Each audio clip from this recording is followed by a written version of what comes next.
என்ன மாப்பிள்ள படுத்துட்டீங்க போல இருக்கு. ஆமா மாப்பிள்ள படுத்துட்டேன். வாங்க ரெஸ்ட் எடுங்க. டைம் ஆகி போச்சு, தூங்கலாம்.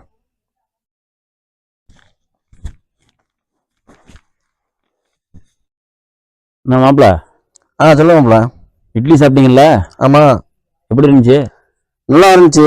ஆ சாம்பார் டேஸ்ட் கொஞ்சம் டிஃப்ரெண்டா இருந்துச்சு. ஆ மற்றபடிக்கு ஓகே தான். ஓகே தான். நல்லா இருந்துச்சு, நல்லா இருந்துச்சு. சரி மாப்பிள்ள, பேசிட்டு இருக்கலாம். தூங்குவோம், நாளைக்கு வேலைக்கு போகணும். ரைட்டு, நாளைக்கு வேலைக்கு போவோம்.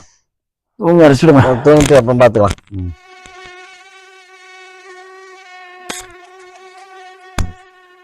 கொசு கடிக்க மாதிரி இருக்க. ஹலோ மாப்பிள்ள. என்ன மாப்பிள்ள கொசு கடிக்க மாதிரி இருக்கு? கொசு கடிக்குதா? ஆமா மாப்பிள்ள. ஆனால் ஒன்றும் இல்லை மாப்பிள்ள, தண்ணியை எடுத்து கூட தூங்கியா. தண்ணியை குடிச்சிட்டு தான் வாங்களா?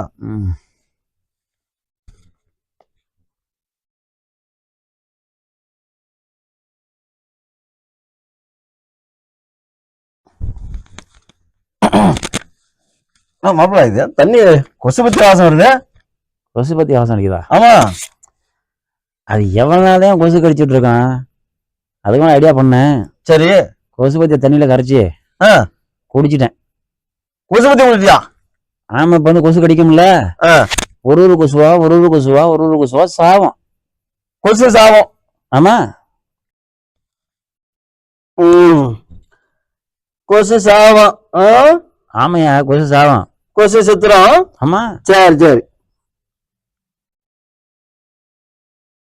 ஹலோ, அமர்வு விடுறீங்களா? இந்த ஒரு பாடி ஒண்ணு கிடக்கு, அப்படியே வண்டி வெளியே எடுத்துட்டு வாங்க, எடுத்துட்டு போயிடலாம். அப்படியே இன்னும் எடுத்து சொல்லு மாப்பிள்ள. இல்ல மாப்பிள்ள, நீ இட்லி சாப்பிட்டுன்னு சொன்னல? ஆமா. சாம்பார் நல்லா கேட்டனா, அதுலயும் மிக்ஸ் பண்ணி விட்டேன். அதுலயும் மிக்ஸ் பண்ணிட்டியா? ஆனா நாசமா போகணே இல்லைன்னே வரையா. சாவியா செத்து தோலையா, நாட்டுக்கு பாரமா. எதுக்கு நம்மளும் வாழ்ந்து உசுரோட என்ன பண்ண சாதிக்க போறோம்?